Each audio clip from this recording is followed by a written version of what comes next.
Everybody's got a price for the $1 Million Man. Who's that kid? Nick. He looks like Beaker from Muppets. The one on FS1, Nick Wright. Yep. Yeah. I got something. That's for amazing. I did not even.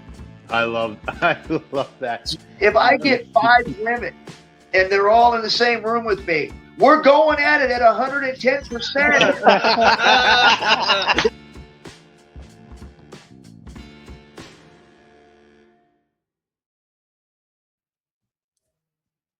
What's going on, everybody? Tuesday night here on A2D Radio. Had a week off last week. We're back this week with our WrestleMania build. And we're going to talk a lot of other topics with our special guest. Happy to welcome back to the show the man, the mind, the legend himself, one Mr. Vince Russo. What's up, brother? Bro, you want to hear something funny? I just saw your intro. And bro, I swear to you, I got in the business in 91.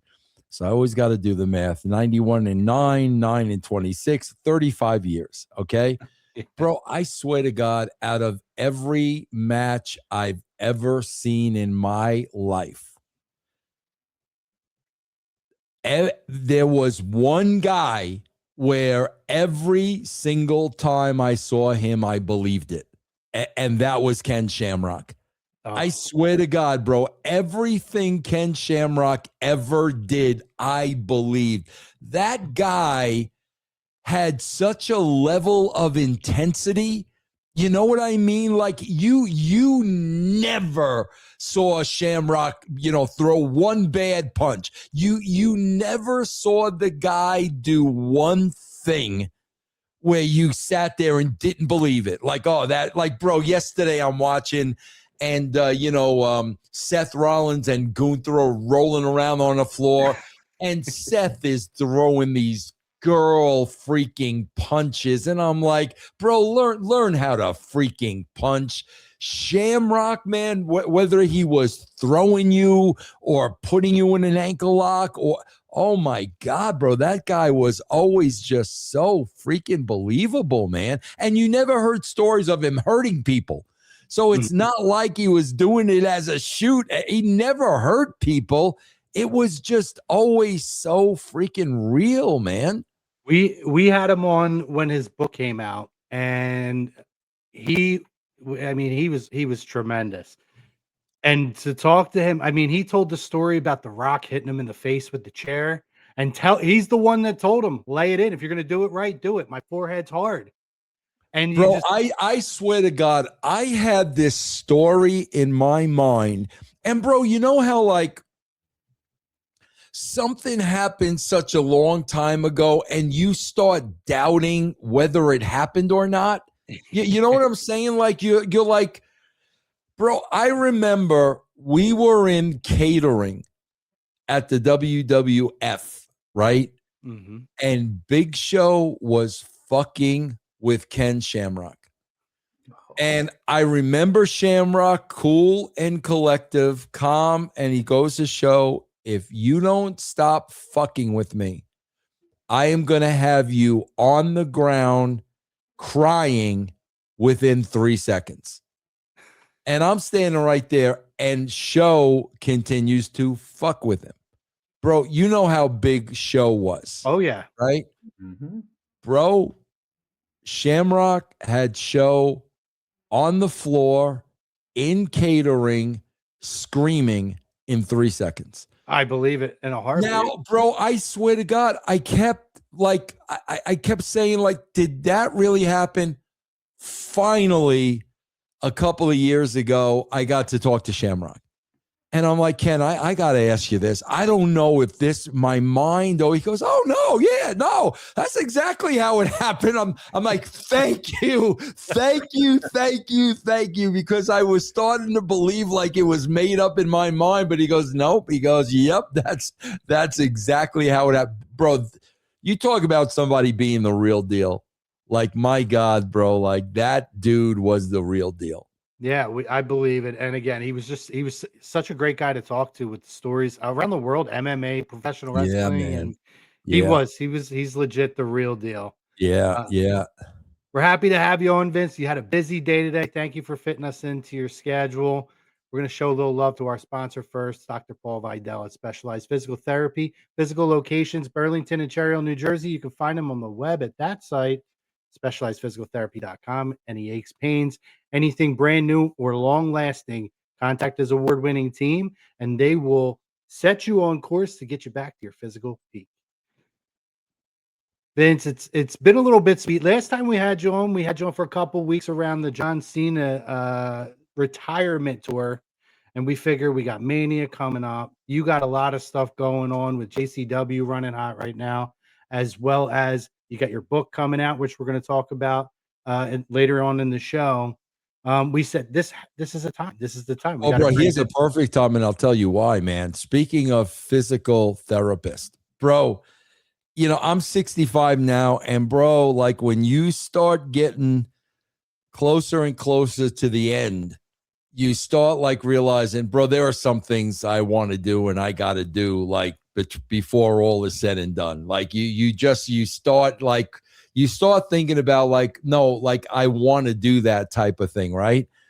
Bro, tomorrow morning at 10 a.m., I am stepping back onto a softball field after a 25-year absence.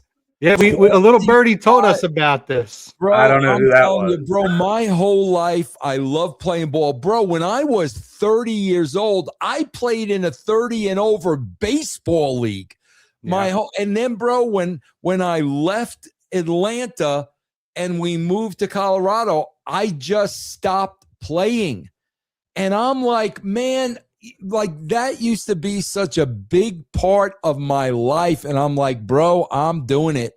So, you know, I got on the computer, looked at, you know, senior leagues and all this shit and made a couple of phone calls, and we got first practice tomorrow, bro. I got my cleats. I bought all new shit, and we'll see what happens. I might need that physical therapist, bro. Well, listen, did you have to break in a new glove, or did you find the old bro, I swear to God, bro, I'm a big thrift store guy. I get all my shit at thrift stores. I found an awesome glove, broken in and everything, $5. Nice. At the freaking thrift store. So it's the glove I'm going to use. Can't wait to hear about this on Coach and Bro and on the brand. That's going to be must listen. Yes. Just to get the update on where we get to on the softball. Yes. Oh, man. Vince, lots going on right now. We want to talk about a few different topics with you. We're going to talk about some WrestleMania stuff, and then we want to dive into your conversation today you had with Tony Khan on Coach and Bro. But we're going to open with our agree or disagree topic, and we want to get your fresh thoughts on this. We know you talked a little bit about this on your show, but we like to kind of dive back into it, right? With WrestleMania coming around the corner, it's been a hot topic. So we want to dive into Pat McAfee's inclusion in the Cody Rhodes, Randy Orton storyline was unnecessary. Do you agree or disagree with that statement? And anybody in the comment section, please give us a like, give us a follow, share this out, and most importantly, share your comments and your thoughts on all of our topics today. We want to hear from you. I disagree. Okay. They desperately needed something to talk about. Without a shadow of a doubt. Guys, listen, man, they're not going to sell out WrestleMania. There's a lot of tickets available. And in the last couple of weeks, we've really been in desperation mode. I mean, let's be honest. We started with, you know, let's blow the dust off Stephanie McMahon and put her out there. We've had Triple H on the show 2 weeks in a row. Then John Cena is coming back to, you know, Vegas. This is desperation, bro. This is a last-minute effort to sell tickets. So they definitely needed to get the people talking about something. Now, on the other side of that coin, is this Pat McAfee inclusion going to entice you to buy a WrestleMania ticket? I don't think so. Bro, I have no interest in watching WrestleMania. I'm not going to watch WrestleMania. I've got zero interest, and nothing they've done has made me the least bit interested in watching WrestleMania. But I understand why they've done it. They've got to get people talking about the company, WrestleMania, and that was the reason that they did it.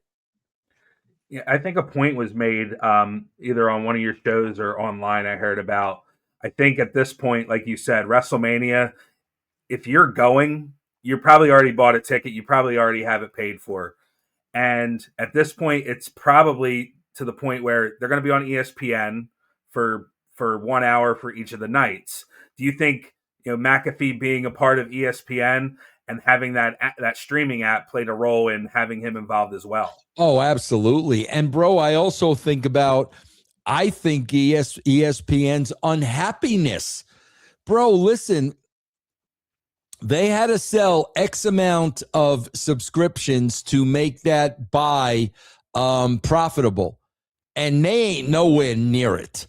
So if you've got an unhappy ESPN, and I'm Ari Emanuel, I'm doing everything in my power to work with them and make them happy, and including Pat McAfee is probably a wise and smart decision, because that's something that ESPN probably wanted to do.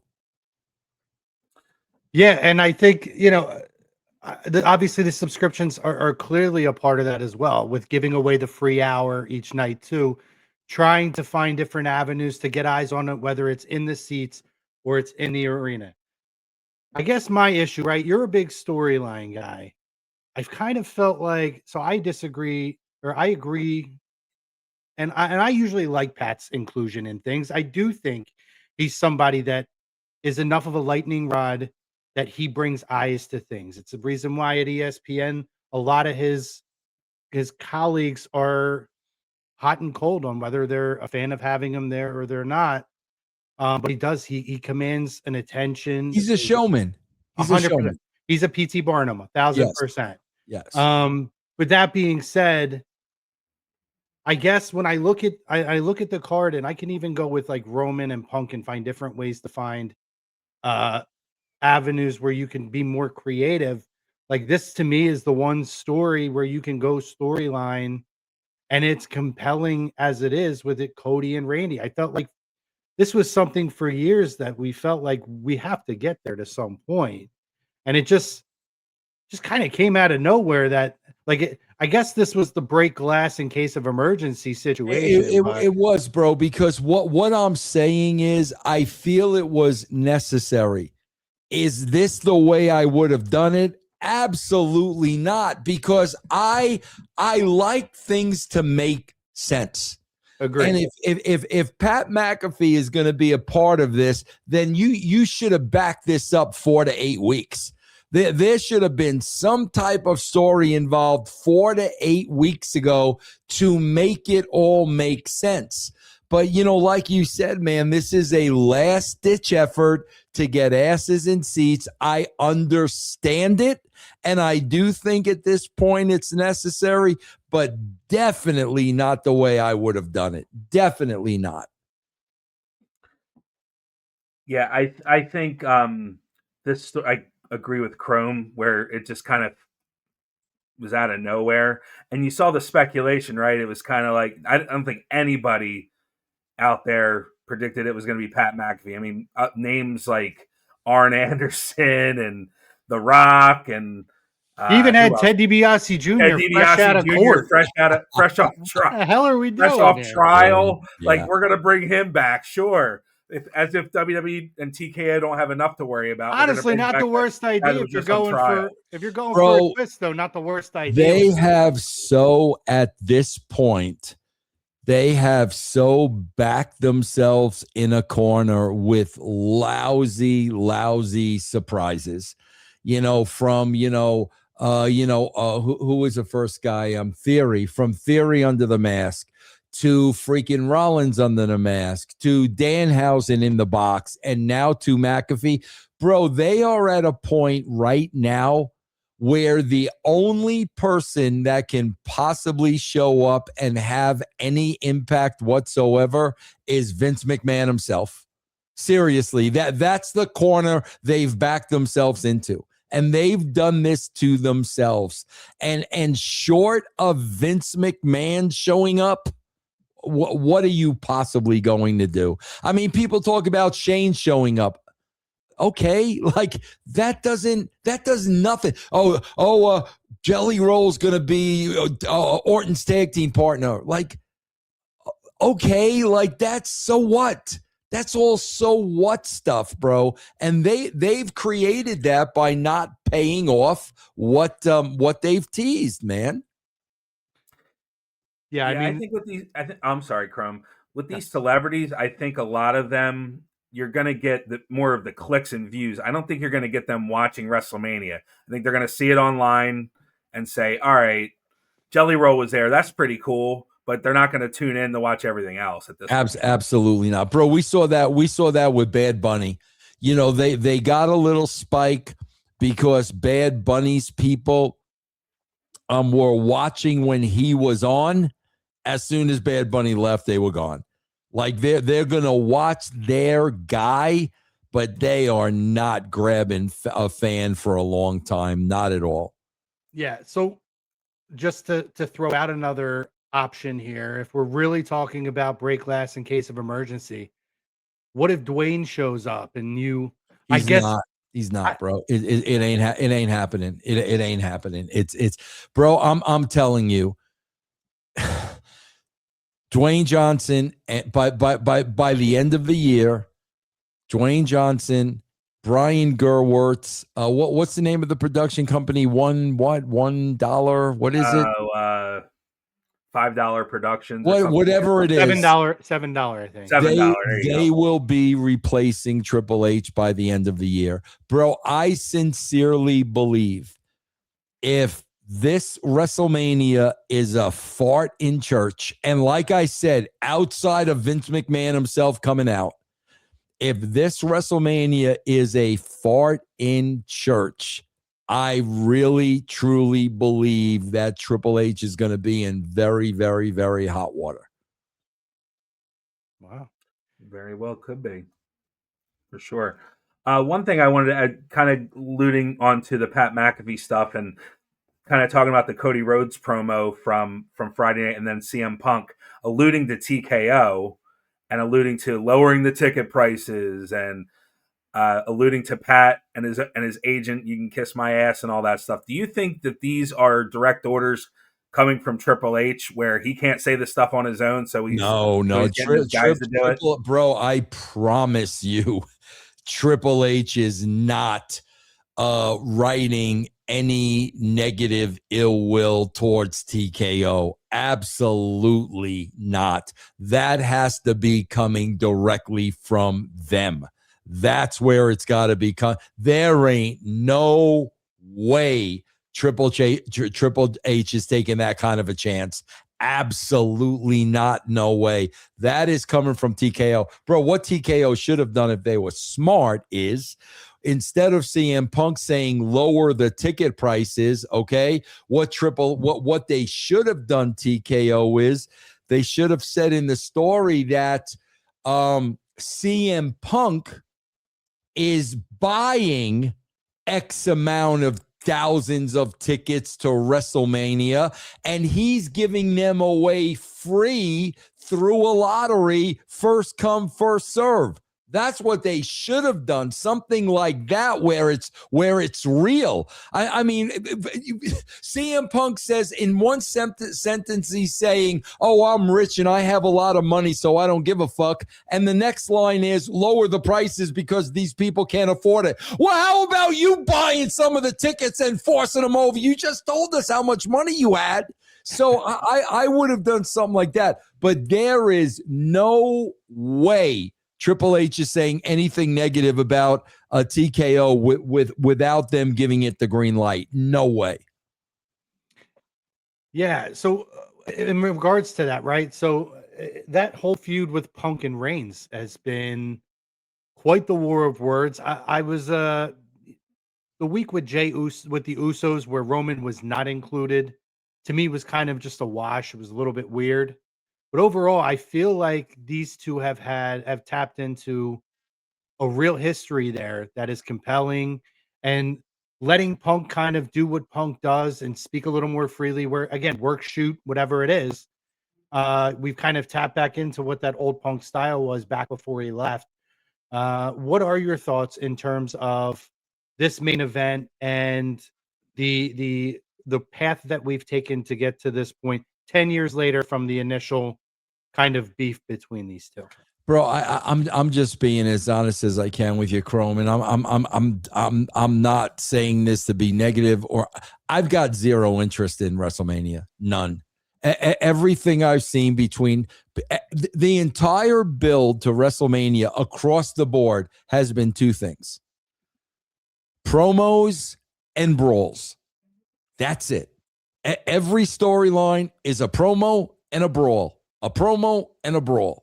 A promo, that's it. It's across the freaking board. And you know what did we have last night? We opened the show with a promo, we ended in a brawl. That's all they're doing. And I just, I saw Punk's promo and I'm like, bro, how many times am I going to hear Punk's promo? Like seriously, how many times am I going to hear it?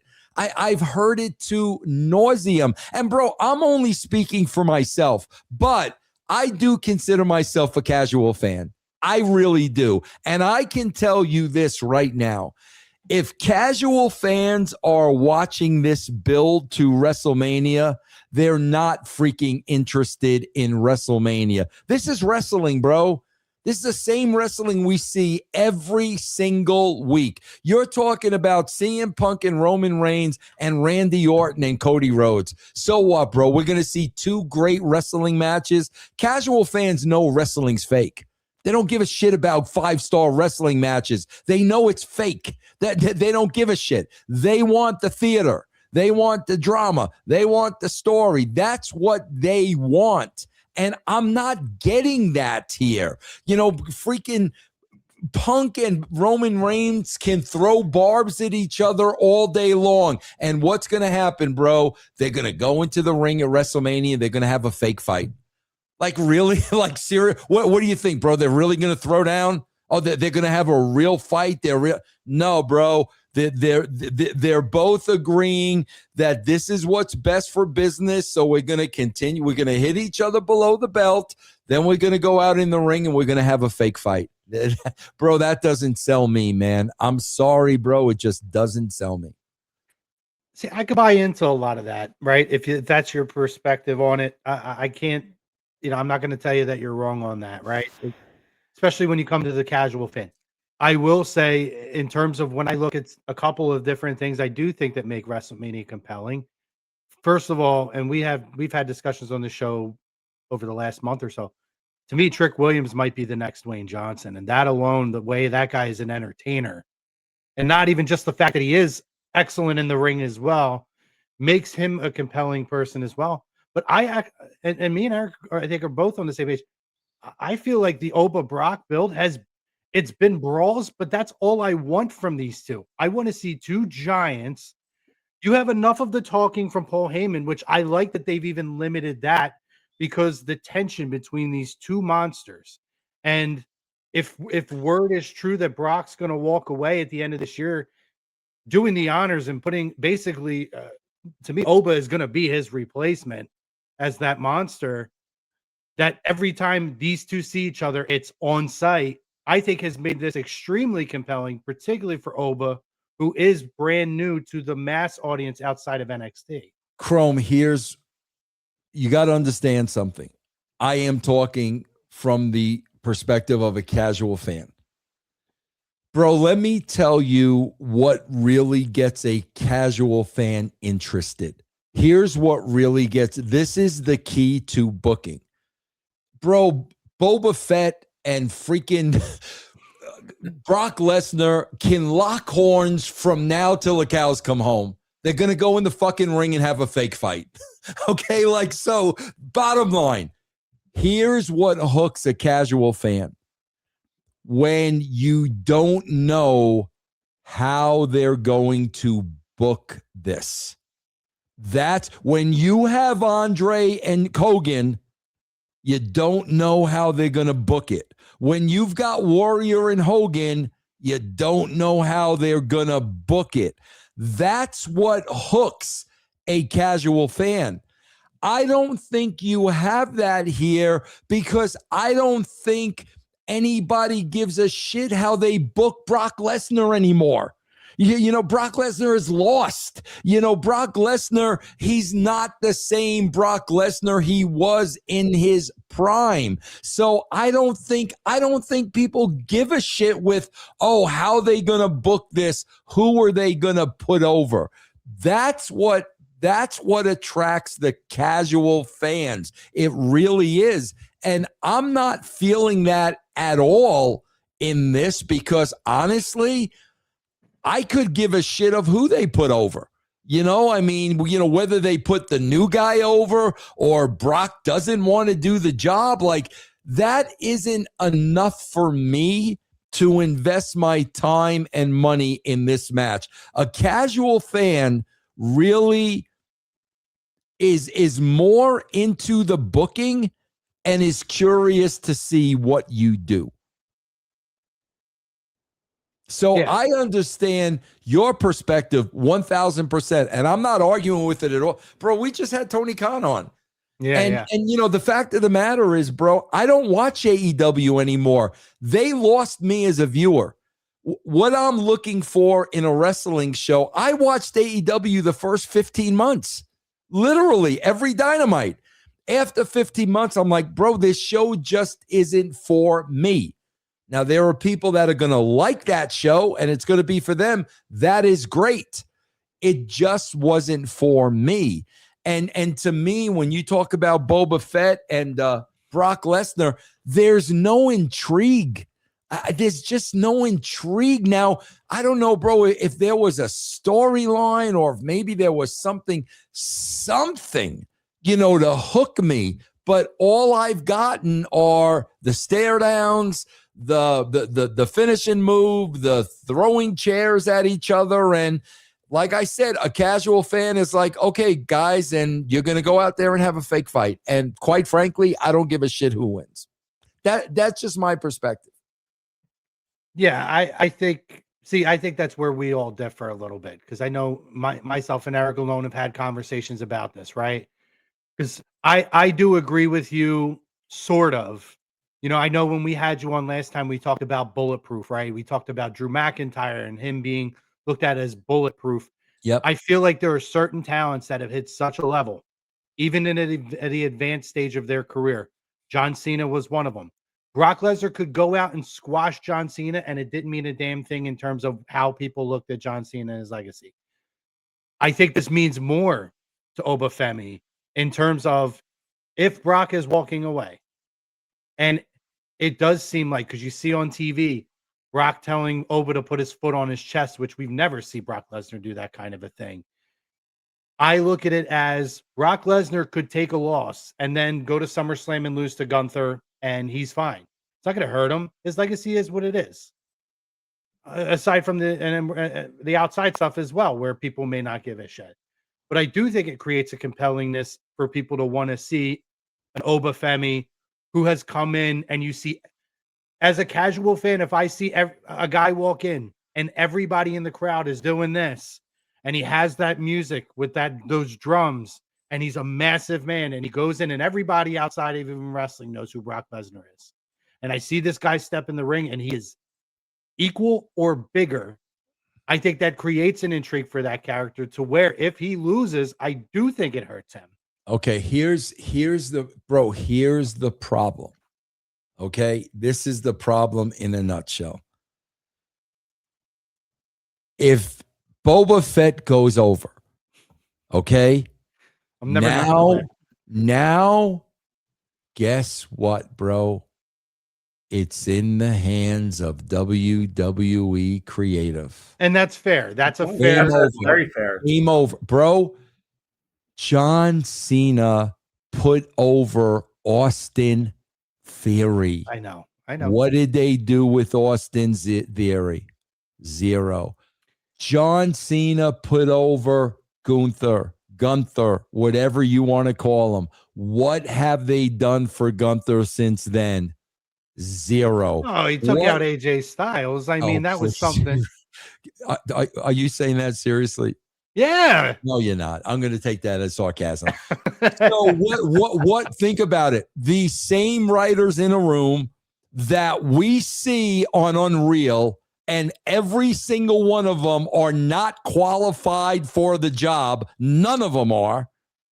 What are they going to do once Boba Fett beats Brock Lesnar? What's going to be different than when Gunther made John Cena tap out? What's going to be different? You got the same writer. You got the same writers in that room. What's different? I mean, in my perspective, I think that's a totally fair point. There's a lot to be concerned in terms of the creative, particularly from talent. Even though they do really well in NXT with the creative down there, they come up.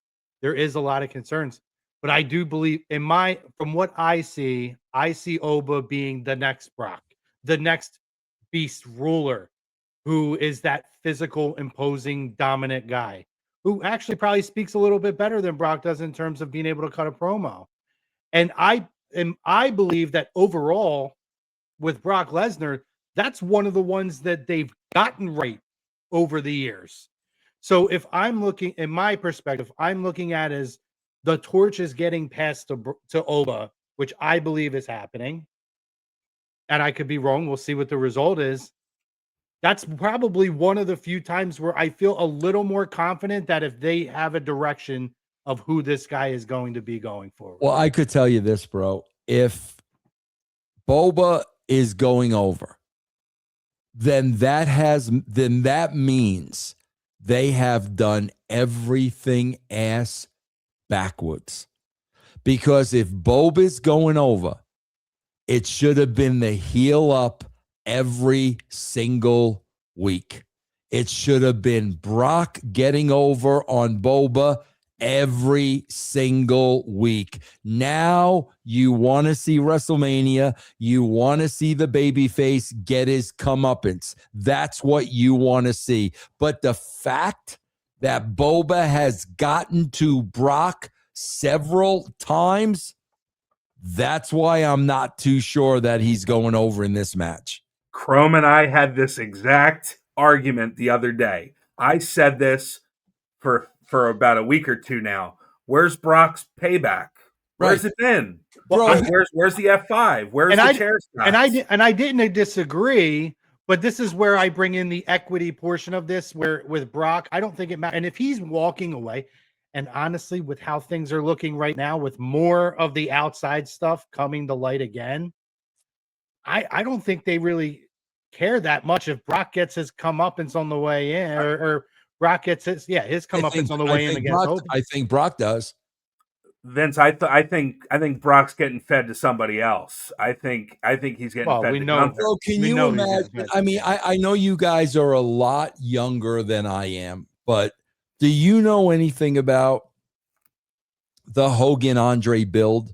You know anything about how that went down, right? Okay. Absolutely. You guys know there were 93,000 people in the Pontiac Silverdome. Yes, 93,000, yeah. 93,000. Okay, fair enough. But bro, here's the bottom line. You think that match would have had the same anticipation to it if Hulk would have gotten to Andre? Okay, well, that's what we're talking about here. And what do they usually do in wrestling? We're going to give Boba his because Brock's going over. That's usually what they do. So I guess we'll see, because if Boba Fett is going over, they've booked this thing ass backwards, bro.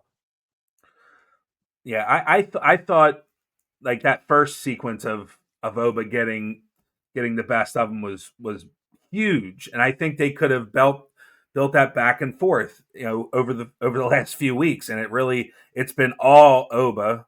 I don't think Brock has gotten one lick on him at all, and then now it's been the pull aparts. So I don't think Oba's winning at WrestleMania. I don't.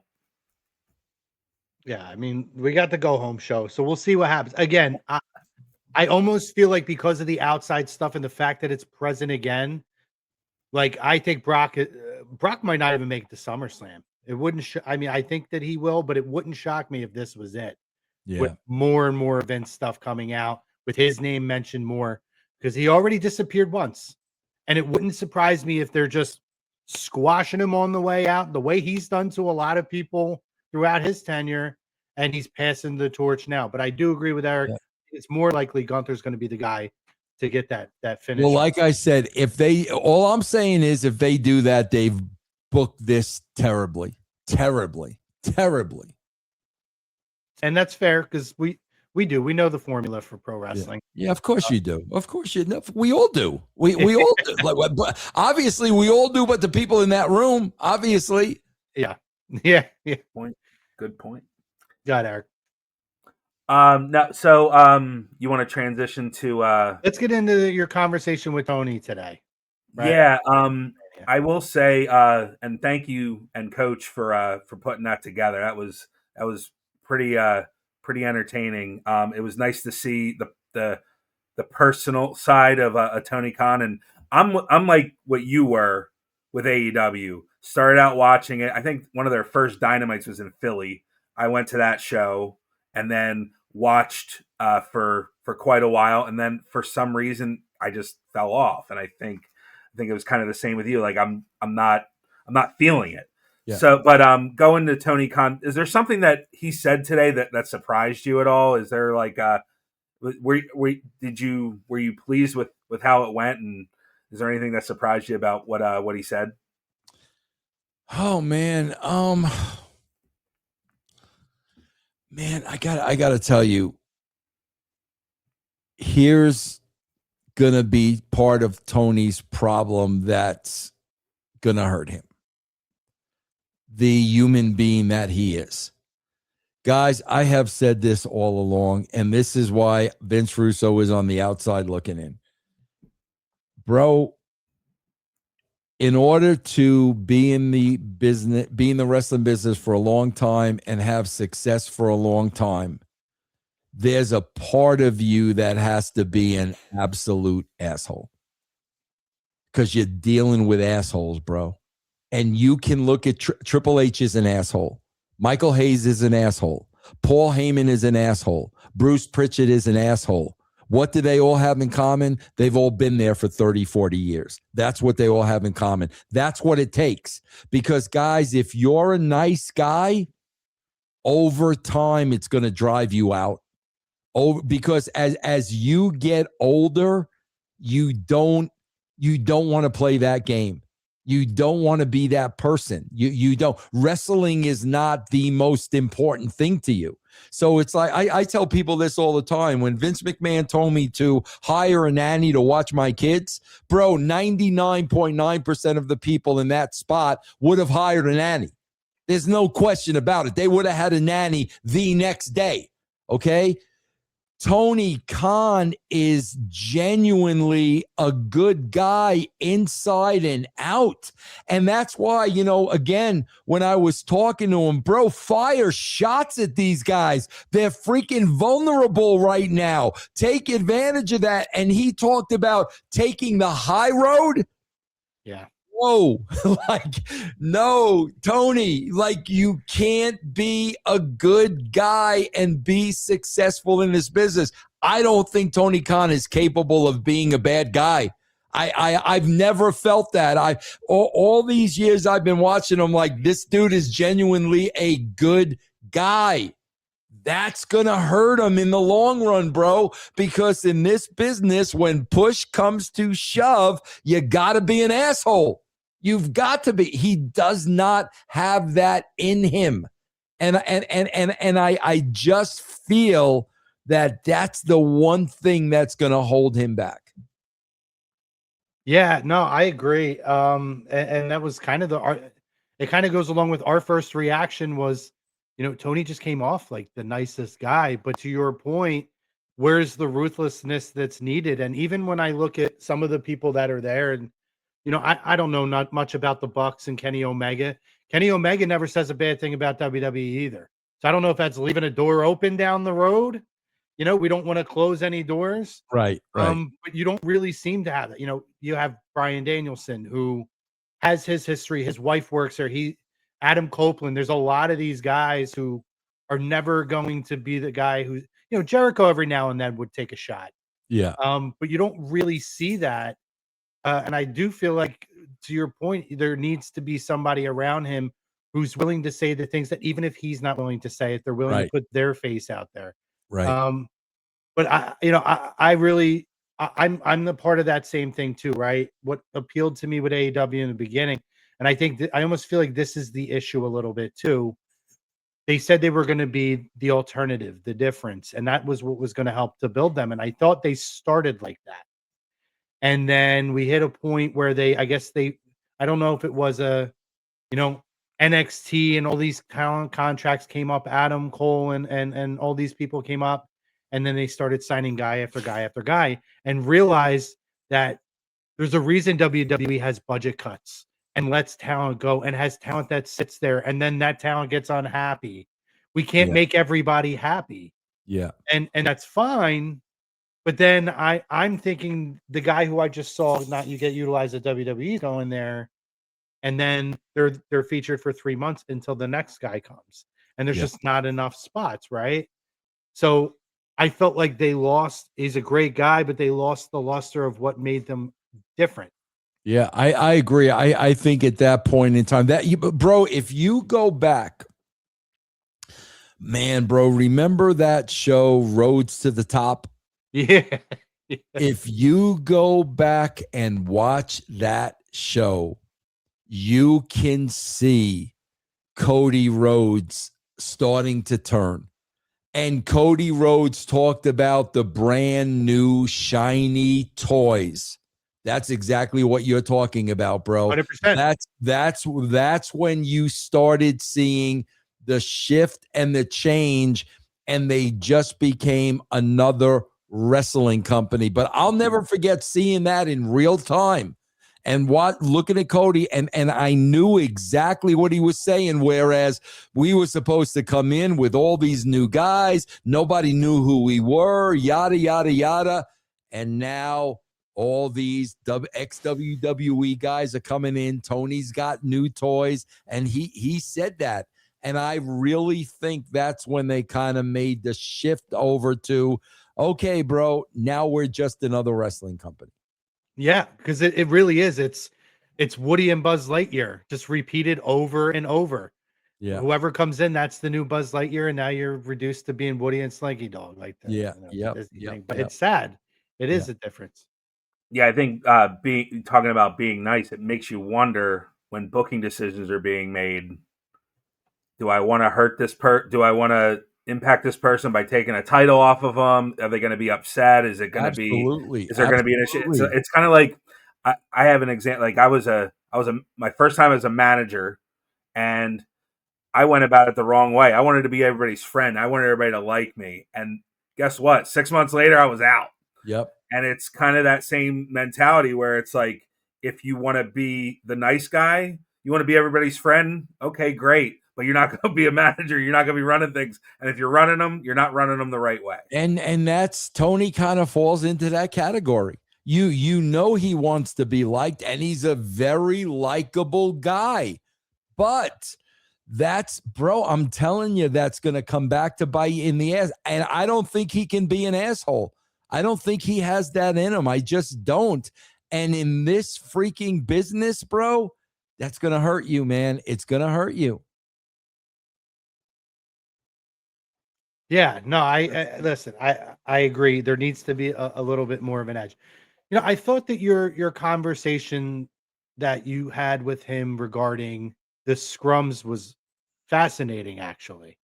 And I would like to pick your brain on that a little bit more, because there are aspects of that I 100% agree with you on. Right? It was weird because I felt like I was kind of on both sides, which I don't generally like to be. I do see the point of Tony where the evolution of media is different now, right? And I don't see necessarily an issue with somebody who has 100,000 or 200,000 followers.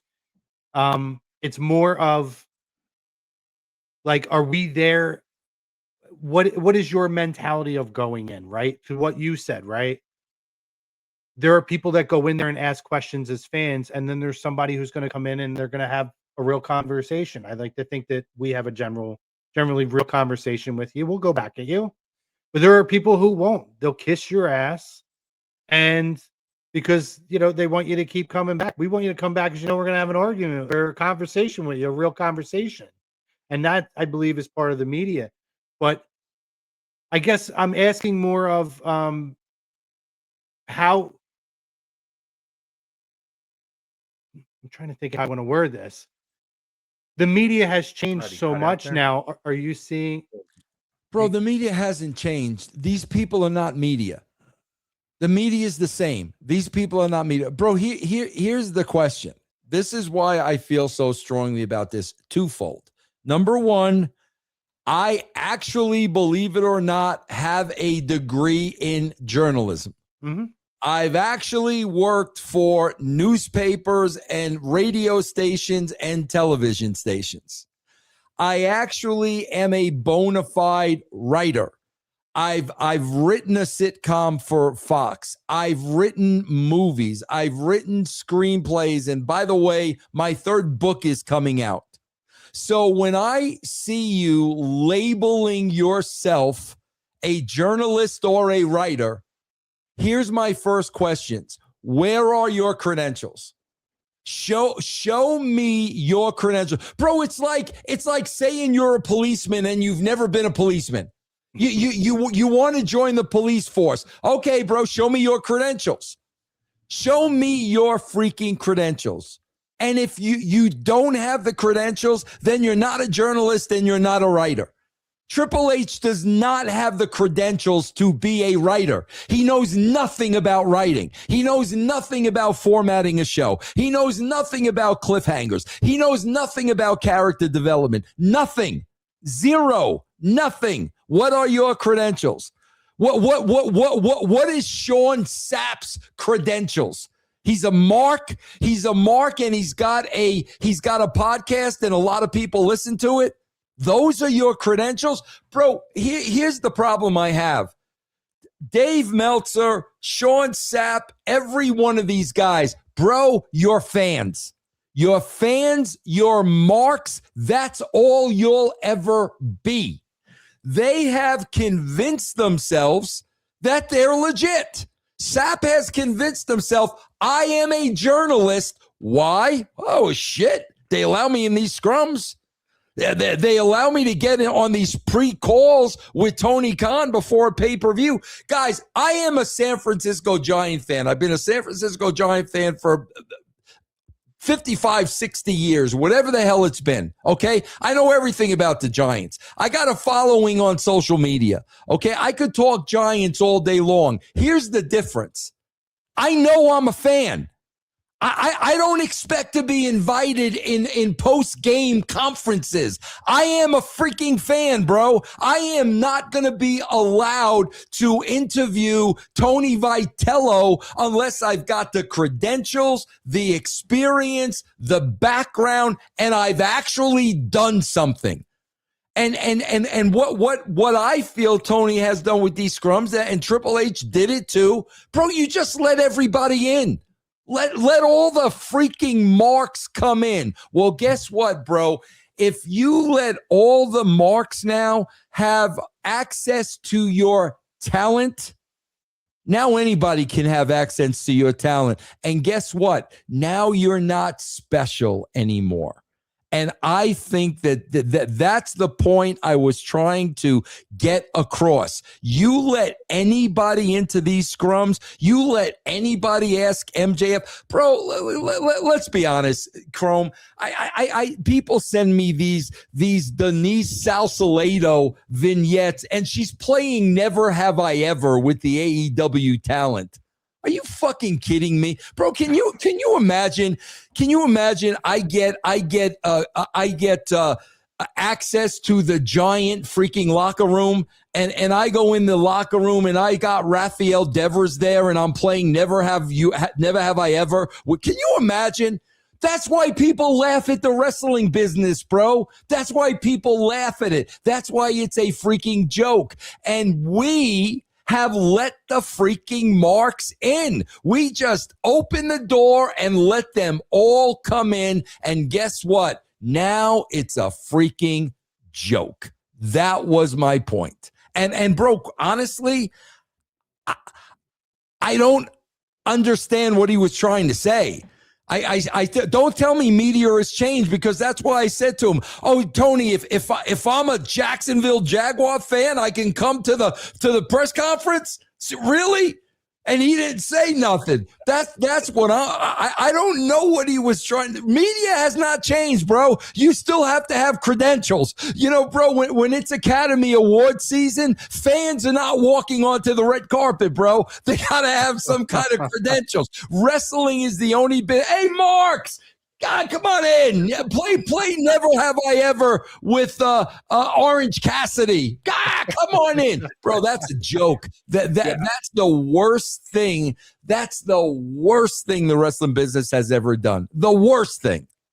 I think it might actually go back to wanting to be friendly with everybody and not saying no. Like if Chrome or I send an application, are they going to let us in? You know, but I think what he maybe meant was, like, it's kind of the same standards, but I think everybody can just log on and create their own account and post something.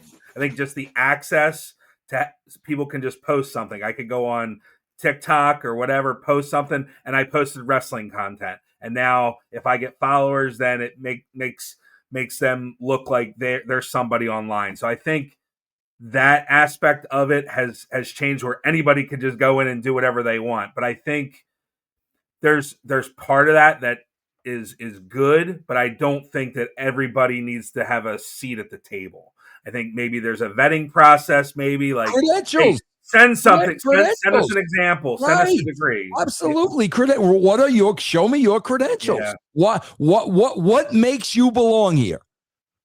Absolutely. And I think it needs to be, well, I've got a website where I've got 100,000 viewers. First of all, we know for a fact that viewers can be bought.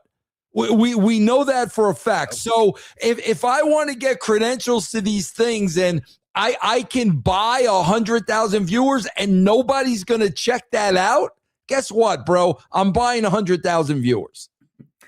Vince, I just want to know one thing. What's your favorite Waffle House order? That's one of those things that they ask at those. Exactly, bro. That's what I'm talking about. Can you imagine doing that in a legit sports team? Can you imagine Bryce Harper, what's your favorite Waffle House order? Exactly. Can you imagine? This is what I'm talking about, bro. And that has really, bro, if the wrestling business ever had any kind of credibility, that killed it all right there.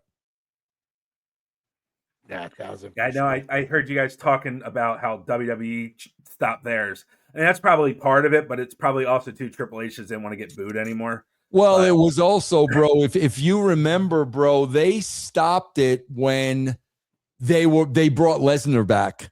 Yeah, that's when they stopped it, because they didn't want anybody asking any questions about the lawsuit, and that's when they stopped it. After that, there was never another one. 1,000%.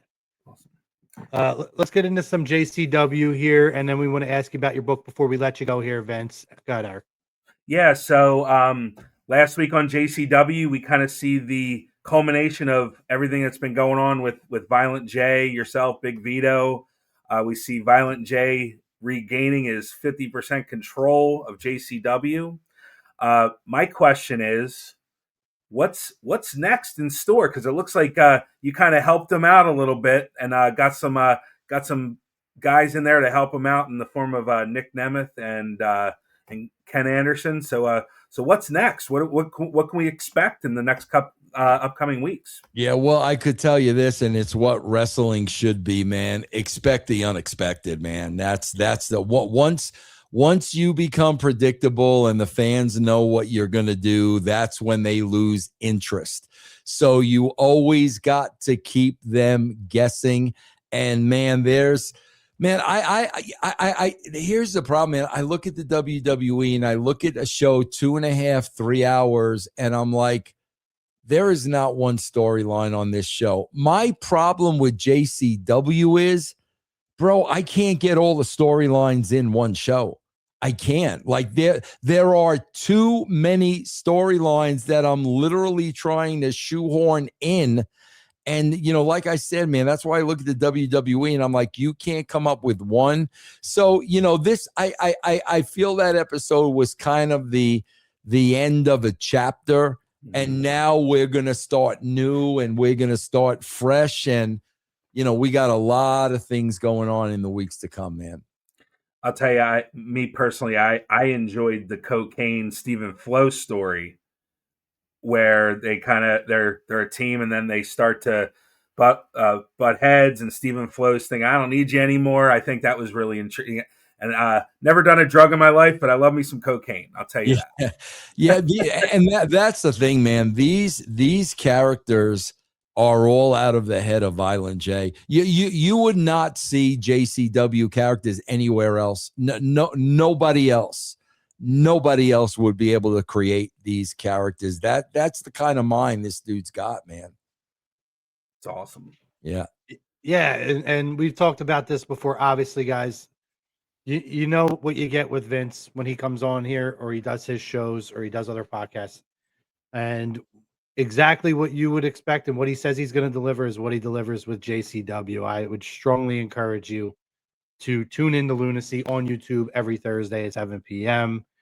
It's hella entertaining. It is phenomenal stuff. And it's great to see you back. Yeah. And bro, let me tell you, like, none of that shit is scripted, bro.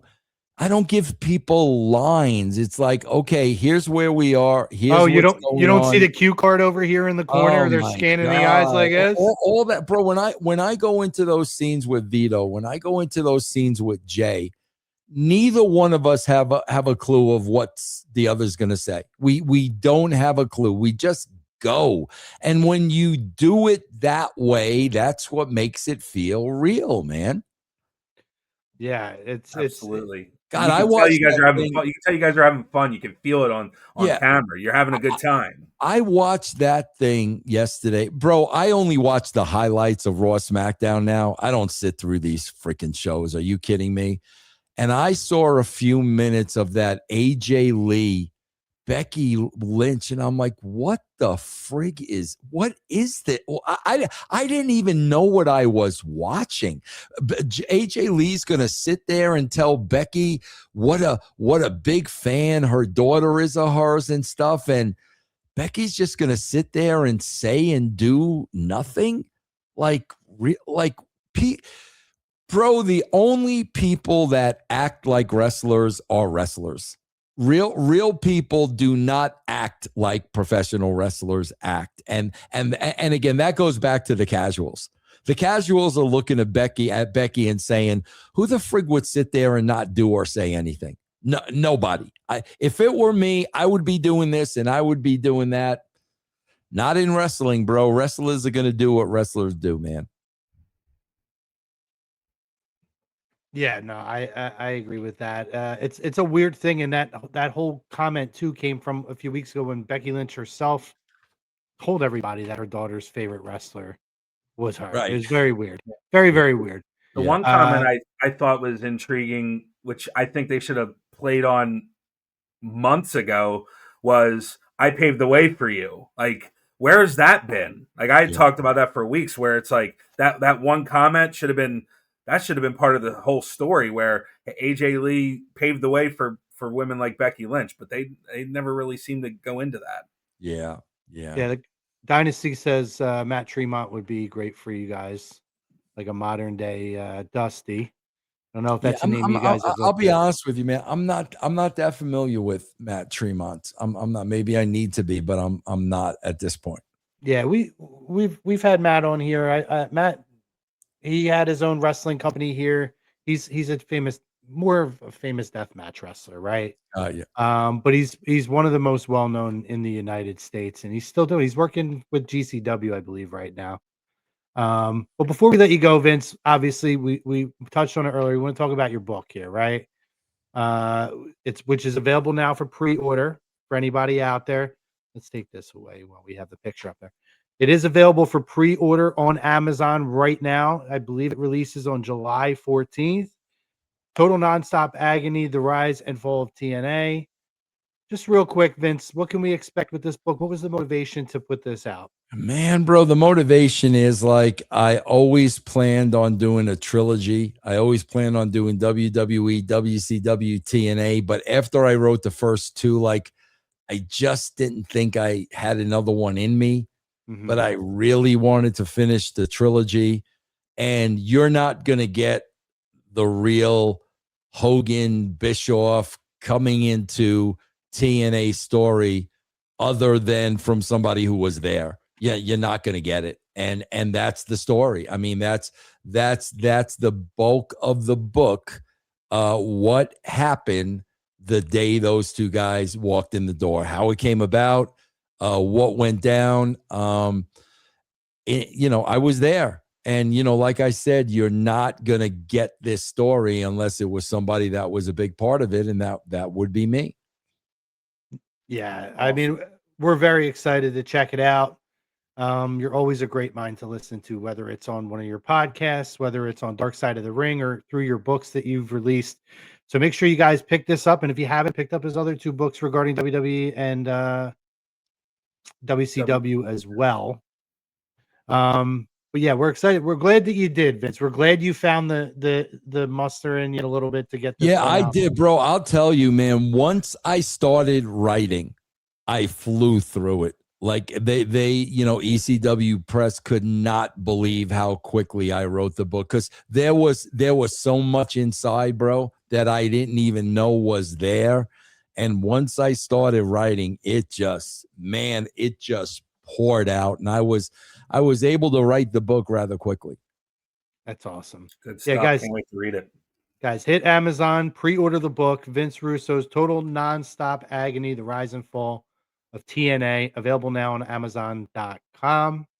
And us also, as we always know, you guys got to check out the brand. Hit Patreon. First week free. Plans then start at $4.95. Lots of great stuff there with Vince content. And obviously you want to check out the podcast, The Brand. Yeah, I coach him, bro. Yeah, somebody made the comment like, "Oh, you're a sellout because now that you had Tony Khan on the show, he's not going to be on castrating the marks." And I'm like, "Are you freaking crazy? Like, castrating the marks would not be castrating the marks without freaking Tony Khan. You think because I did an interview with the guy, we're not going to dissect the scrums and him going out in front of the people and stomping his foot like Mr. Red? You think I'm going to stop all that? Get the frig out of here, bro." Vince doesn't want us at the scrums anymore. Yeah. Hey, listen, anybody who has any of that feeling that that's going to change the dynamic of what you're putting out there, anything like that too, doesn't know who Vince Russo's been all these years, and probably should be. And listening. they don't know I always put first of all, let's be clear. I have not watched AEW in 5 years. So I can't criticize a product I don't watch. I can't critique it. So how could I say whether Tony Khan is doing a good job or a bad job? My love affair with Tony Khan is the character of Tony Khan. I think Tony's hysterical. The scrums and the hugs and the 4 cups of coffee in front of him. And I even said it to him today when he goes out in front of people and he tries to put on that promoter voice. Bro, that to me is gold. Like, that is gold. And that's the shit that we talk about, castrating the marks. I don't criticize the dude's booking. I don't watch the show, man. I couldn't criticize his booking if I wanted to, man. Vince, we're so happy we had you on again. We hope to have you on again maybe in a couple months. But this was awesome. You're always a pleasure to have on. We love the honesty. We love the debate. We love the conversation. Yeah. Thanks, guys. Yeah, I appreciate it. I enjoy it when I come on here. So anytime, guys, just let me know, man. Always a pleasure. We will, brother. We're All going to right, let you guys. go because we're going to be running for a little longer. So, All right, go ahead, man. Take care. Thanks for having me, guys. Go get some rest. Yeah, Hey, I go- need it. I need it. hey, Thanks. go Phils. Yeah, go Phils. Giants suck anyway. Take care, man. See you, brother. Take care. That was fun. Vince Russo. Yeah, listen, Good that was a stuff. blast. Always good to have Vince on. You guys, again, we never know where the conversation's going. We have an idea of what we're gonna do, and then sometimes it turns sideways. We did pretty well for the most part of staying on brand with it. But thank you again to Vince. Yeah. We'll obviously look to have him back. I would love to. I know we talked about this last time. Love to have him back after we get through Mania season and we kind of have that lull. And I just want to talk to him about not just JCW and this, but like do an interview about some of those things in the past, which we did touch on the last time we had him on, where we sat with him and we just kind of had like a 15-minute or 10-minute random question session. Mm-hmm. Would love to do that again and deep dive into some of those great stories in the past. And he touches on a lot of them randomly, but would love to do that with him. So we'll touch base with Vince in a bit, and we'll hopefully look to have him back on yet again. It was a real pleasure. But Definitely. we're not done quite yet. We have a little bit more on tap here for you guys. We're going to actually welcome in if he's ready to go. Wake up. And we want to thank him first of all. We're gonna welcome Up, Rich ladies. back in. First of all, thank you to Rich, helped to produce the show so we could focus on the conversation today. So thank you for that, welcome. brother. Thank And you, friend. by the way, for everybody, comments were flying. The engagement was awesome. If you haven't yet, whether you're on Facebook, you're on YouTube, you're on X, please give us a like, subscribe, give us a follow, share it out, and keep commenting. But we wanted to talk to Andy specifically for two reasons. A, we are going to talk about the night 1 and night 2 cards being announced today on ESPN's Get Up. So we do want to touch on that. But first, Andy was in the crowd last night. So we're going to go back in and we want to talk to Andy because there was a lot that did happen when we talked about the opening segment with CM Punk and that whole promo that went down. So we did want to get an in-arena perspective of the crowd reaction as well as the brawl at the end of the show and maybe what happened after it went off of the air. So Andy, if you could kind of just take the floor here and give us let's start with the opening segment. Talk about that. Talk about how you were in the crowd, what the reactions that you heard to Punk dropping bars left and right. Particularly how it started where he was not getting cheered in the beginning. No, he wasn't. And it really took the crowd a few minutes to really realize, oh my God, he's coming out to the ring, and for them to really build to it. So where we were sitting, to give you kind of perspective, that'll actually make sense on things. We're sitting, if you're watching it on TV, that front right ring post, we're over in that corner, but up in the suite levels. And so the whole behind the announce side area, they were booing Punk when he first got there. Like that's where a lot of that originated, was from that section over there. But behind the ring, right on camera side, they were all about CM Punk. You had the OTC chant start up. The second Punk stands on the table, and I'm sorry, no, that happens first. Once he shifts to talk about McAfee and then gets on the table and all of that, the whole crowd 180'd and got all behind him, and it was loud and it was raucous. And there were a couple points where, like, I don't think we fully heard him because apparently, and we didn't catch this in the arena, he called him, was it Magna McAfee or Magnafee? You're muted, sweetheart. Sorry, my dogs were barking. Rookie. I think they called him McAfee. Something like that. Yeah. We missed that. It wasn't until, because when I'm in an arena, I'm also on social media, right? I'm watching in between matches and between commercials. You're looking at social media, what's flying off. And we didn't catch that in the arena. When he brought up ticket prices, I think that honestly might have been the pop of the night. And that's saying something because we were loud for the 6-man tag announcement. We were loud for the Oba Brock Air segment at the end. There were a lot of moments where that crowd was loud, and that might have been the pop of the night for sure. Some other highlights from that opening segment. Really don't have a whole lot. I do want to point out that on the Rollins segment, Gunther, because we were right above where Gunther came out to run into the arena, that man cleared some space in a very short amount of time. Because, like, I saw him, and then I saw him book it, and next thing you know, he was in the ring. And, like, from our vantage point, that's why we were like, how do you not see this big, giant man coming at you?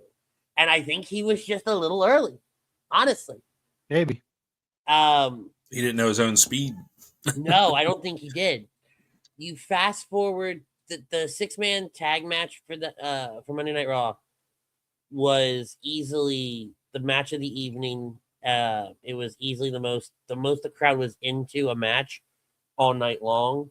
So you guys don't get the interviews on the side, like in the arena, where they had like Jackie Redmond or Kathy Kelly if you pay for the commercial-free version of Netflix, that's what they run instead of commercials.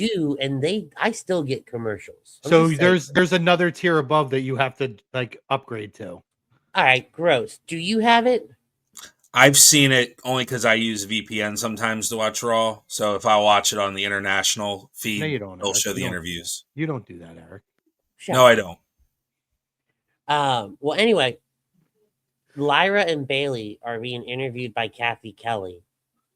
And Bailey, while she's talking about like banging down doors or whatever have you, mentions it's a total foobar, but she says banging Adam Pearce, and the whole crowd lost it. That's funny. Go fast forward to the end. I've been in a lot of arenas, and I've been through a lot of. We were talking about like my buddy Jax went with me. We were talking about how like things like the what chants or the yeah or the yes movement, how wrestling fans attach themselves to something so simple and something so stupid sometimes, and it becomes such a huge thing and it becomes so captivating. Wrestling fans are thrown off because of a simple little dance down to the ring, and it's overwhelming. The roar of people into this man's song, because this is my first time seeing Oba live. The roar that people all have for this man's song, for his movements, everybody in the crowd wild. doing it. It's insane to me. And then right out the rip, they're at it. They're going back and forth. I don't know, and I haven't watched Raw back on Netflix, so I don't know what you guys see. But literally, you have all these referees in the ring, you have all this security in the ring, and who are the two guys moving the tables, either into the spot for them to go through the table or moving the tables out of the ring? Adam Pearce and Triple H, the two most important guys in the ring, are the ones clearing the trash. When Brock throws that first chair, the first time the chair is thrown, the whole crowd got louder and got more ballistic. The brawl was very, very reminiscent of Undertaker, Brock Lesnar from a few years ago. If you watch the two brawls back where they're breaking off and jumping at each other, I'm going to kill you, this, that, and the other thing, I hope you do, whatever. That was very much this fight between the two. We notice when Raw goes off the air, Brock throws the steel steps in the ring. And part of this is an exclusive on WWE's YouTube page of what I saw. It's only about a minute long. He throws the steps in the ring. Oba picks the steps up, and Oba goes to throw the steps back out of the ring at Brock. Well, Brock's still in the corner. of the ringside area. If Oba lets go, he's putting the steps into the first row. So Brock actually had to move closer to the commentary table to throw, so Oba could throw the steps. And then right before he gets back in the ring again, Brock grabs something plastic. It looked like a triangle cone piece. Maybe it was something off of the table or something like that. You think it might have been the contract? No. This was a very clear piece. Okay. Almost like an off-white kind of color. And just yeets it across the ring and knocks out a security guard.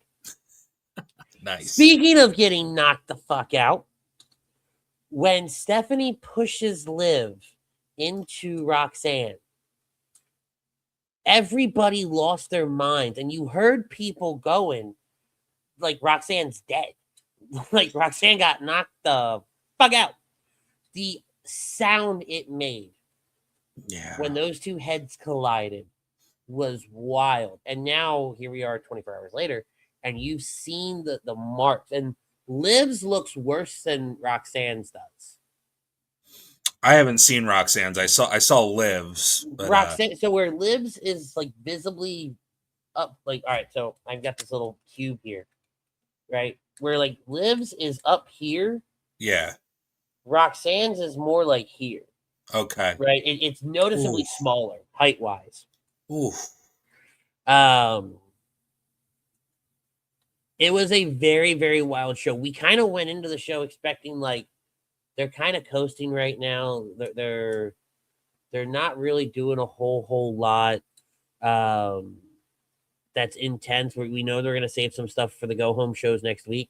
So we were kind of expecting a lull of a show, and this actually got me excited for WrestleMania. It's the first time, and maybe it's because I'm not doing, in this very ring every single week like we used to. This is the first time where I'm actually amped for WrestleMania now. Yeah, and speaking of that, with our couple minutes we have left, let's look at the cards that we have. Yeah. Today on ESPN Get Up, Joe Tessitore joined Greeny, and they broke the news of what matches are what night. So let's pull them up here. This is night one. I'm going to shift us over here.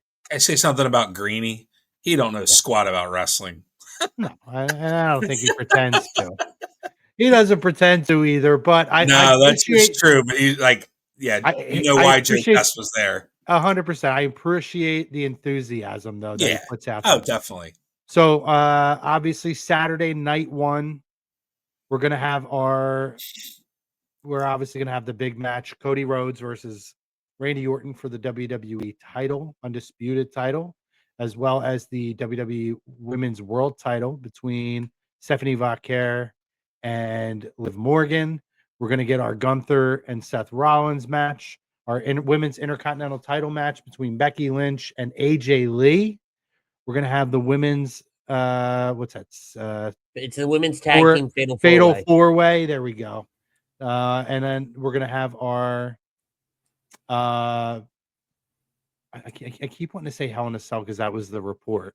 The unsanctioned match between Drew McIntyre and Jacob Fatu, and then we're going to get our 6-man tag between the Vision, the Usos, and LA Knight. And I Show Speed. So this is our night one card. Just say before you go on to night two, and this will make sense in a second. Comparatively, what a crappy first hour to show on ESPN2. Yeah, I don't know what. Comparatively, like I would have put Rollins Gunther in that spot. I would have at least given me something with a bigger name. And no, did they announce the opener? So the ones that show on ESPN the first hour. So see, it's night right two, you see Oba and Brock. Oh, I didn't even catch that. Yeah. Hi, how you doing? Okay, right? So you're no disrespect to McIntyre or Jacob Fatu, right? Or even the 6-man tag, but I would have swapped out McIntyre and Fatu for maybe Rollins and Gunther, or maybe even given the women some spotlight here. Put AJ, Becky here, right? They're not going to give a title match away on the first night like that. I get that, but you're trying with you putting that first hour on cable, I would assume you wanted something that's going to draw people to go turn on the streaming app. Well, 100%. you're turning on. You're putting one of the celebrities I Show Speed out there. They're trying to appeal to the casual fan. This is like what we talked about with Russo, right? Right. They're going to put the celebrity out there.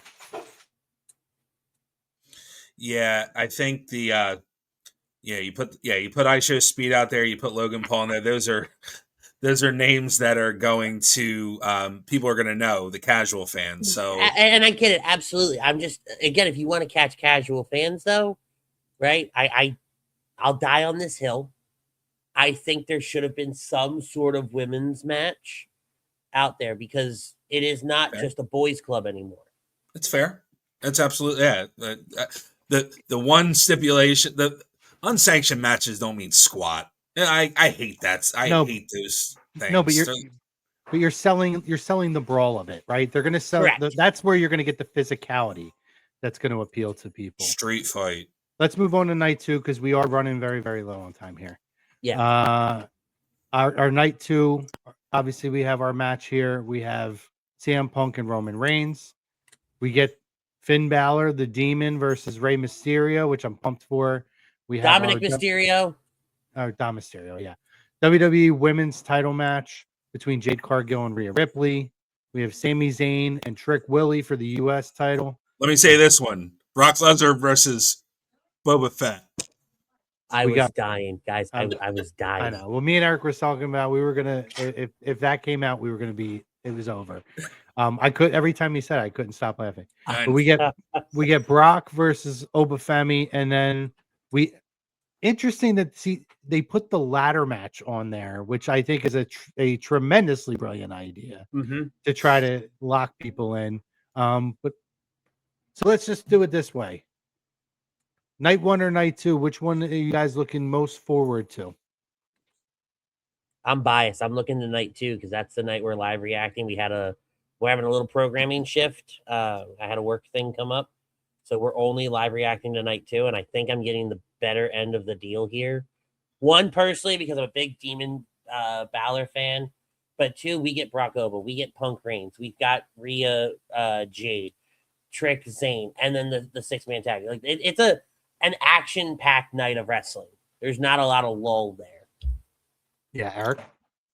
So I think the match I want to see the most is on night 2, but I actually think night 1 is being a little looked over by some of you. Only because Jade and Rhea, I want to get into it. I just think I've lost hope in Jade Cargill. I hope I'm wrong, but I'm not. I think I'm glad the Demon's coming back, but I think it's kind of unnecessary. But I'm glad I'm glad I'm going to get to see it, and I'm tired of Sami Zayn. I hope Trick wins. Trick needs to win this match for sure. But night 1, I think I feel like the Cody Randy is going to carry a lot of that, and then and that's it. Yeah, for me, it's hands down. It's night 2, right? You're getting Punk and Reigns, where I don't love the McAfee inclusion. So I felt like, and I said this to you, Eric, I felt like Punk and Reigns was going to be the closeout, and honestly, with how this story is carried through and on both ends, I think it's deserving to be the main event. And then I'm with Eric. Trick Williams is dynamic. Having him highlighted on that night 2, the return of the Demon, the ladder match. I mean, to me, it's a loaded card. If that's WrestleMania without any of the other matches, that is a hell of a WrestleMania to look forward to. Sold. So, yeah, for me, it's night 2. I know we were originally talking about, do we dive into, anybody who's been left off the card? We'll touch on that next week when we do our preview. Yeah. But yeah, as Andy said, we're going to be doing some live reactions. Andy's going to be doing that, taking care of that. So night 1 Saturday, there will not be a live reaction show, but what he will be doing is he'll be signing on. This is going to be on the Lazy Booking Podcast TV page. Andy is going to do about probably 45 minutes to an hour before WrestleMania Night 2 We're gonna starts. get on. We're gonna get on as early as we possibly can before Night 2 starts. He's going to do a recap of Night 1. So stay tuned for that. Set your alerts so you guys know when he's going live. And then him and whoever he has joining him will be doing a live reaction to Night 2. So looking forward to that. That's going to be on the Lazy Booking Podcast TV page. Me and Eric were not able to, because of me, to do the WrestleMania 8 watch along. So we are going to make that up to you this week, possibly Thursday. So what I would say is check out the Lazy Booking Podcast TV social media pages, Facebook and Instagram, and we will drop probably at some point tomorrow date and time. Like I said, likely Thursday, but we just got to confirm some things. But we're still going to do our WrestleMania 8 watch along and we watch party, and we hope that you guys join us for that as well. Watching future Hall of Famer now, A2D alumni, guest alumni, one of our favorite things that we've had on, which was Psycho Sid Vicious, our first big guest, big name. So we're looking forward to watching and Monsoon and Heenan's last WrestleMania together. It's a wonderful WrestleMania for a lot of different reasons, very underrated, and we're going to do that. So make sure you guys check out all that stuff. Please like, subscribe, follow everything for A2D's pages as well as our own. A2D Lazy Booking Podcast. Check all that stuff out. So search it, follow it, give us a like, subscribe. And thank you to our doctor, Dr. Paul Vidal at specializedphysicaltherapy.com. No appointment necessary. Hit up the doc. Here's where you're going to find our some of our social medias there. And then obviously you can search the name, or you can look for Lazy Booking Pod TV on YouTube. You'll find it. We're going to be dropping content on A2D's page as well as our own. We're going to be ramping up the WrestleMania stuff over the next week. And next week we do our preview show.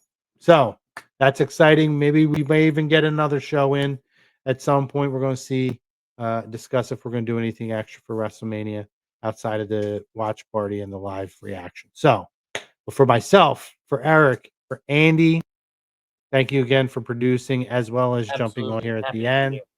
And for our guests, he was excellent. Vince Russo, what a fun time with him. We appreciate you guys. We love you guys. Make sure you guys come back next week, typically 6:30 or 7 o'clock start time. But again, if your alerts are set, you're going to know when we're going live as soon as the show's set up anyway. For myself, Eric, Andy, Vince Russo, Tom Arno, and everybody here at A2D Radio, we love you guys, appreciate you guys, and we hope that you guys have a wonderful rest of your night. And what do you always say, Andy? Till next time, tell somebody you love them. Peace, love, and joy. Be out. Peace.